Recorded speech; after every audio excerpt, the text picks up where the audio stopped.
Everybody, it's Stephen again, and I'm here today for the third video in this series.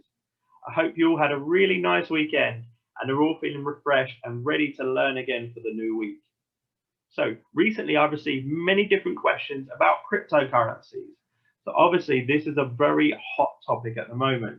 So I thought I'd make my very first video on crypto and answer some of your questions. The first question was, how do I go about selecting which cryptocurrencies to buy? So the first thing to look at is, what are they trying to achieve? I think it's very easy to slip into the risk of considering all different cryptocurrencies or tokens as something that you just speculate on whether it goes up or whether it goes down. What you really need to know is that there's some real projects behind these cryptocurrencies. So are they trying to be a blockchain protocol, for example, or a smart contract platform, or a decentralized application, or make crypto or digital payments? With all these different areas, there are lots of different factors to consider, and it comes with different technological risks, and it also comes with different competitors in that different subsection. So please do take that into consideration. The other thing you need to look at is something called a roadmap. So a roadmap is basically a project plan with different milestones which states what they want to achieve from the project and when. So you need to consider, are those different milestones ambitious, or are they too ambitious and something that you don't think that they can achieve, for example? So do pay a lot of attention to the roadmaps. You also need to consider, can that project scale? So the project may be fairly small at the moment, for example, but obviously the end goal is to roll that out to the wide masses of people around the world. So if that is to happen, can that project scale? The second thing that you need to look at is about the team or the developers on that cryptocurrency project.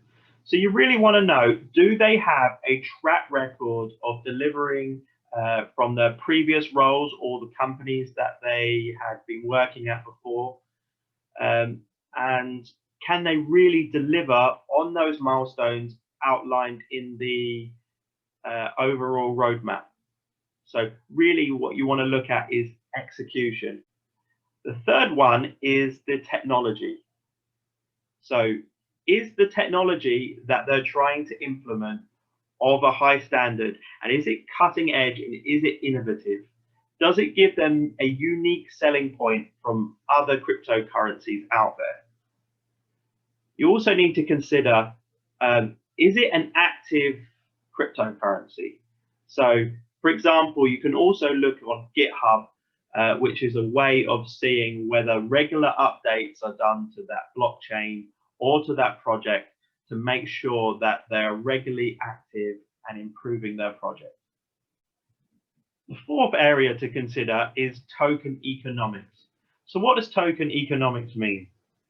So again, it's very easy to fall into the trap of saying, oh, that cryptocurrency is very cheap. It's under 1 cent, for example. But what you need to know is that price is often determined by how many tokens there are in the circulating supply.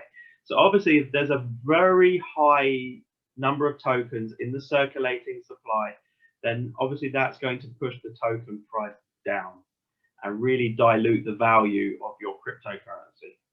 So don't think all coins are cheap, so you need to buy them.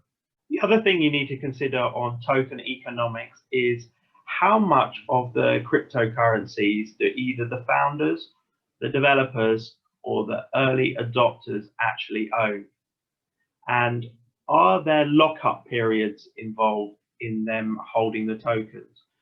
So quite often when a new project comes out, some of the tokens are gifted to either the owners or developers, and then they are forced to lock those up for a period of time. Sometimes that can be 6 months, sometimes it can be a year, sometimes it can be 2 years.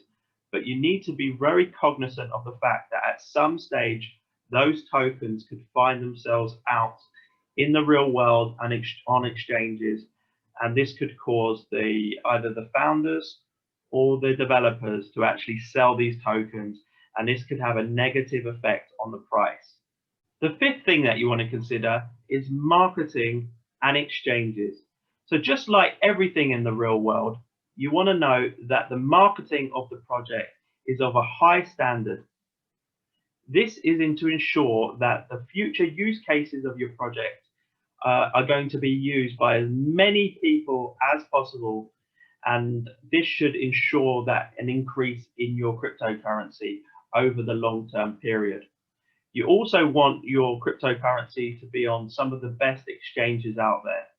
This ensures better liquidity and also ensures that there's an upward price pressure on the cryptocurrency in the future, and hopefully you can make some good profits from this. Thanks again for your questions, and I hope this video was really useful for you. Again, as usual, if you have any further questions, please feel free to put them in the comment section, and I will try my hardest to make a video for you. Until then, safe trading and have a nice day.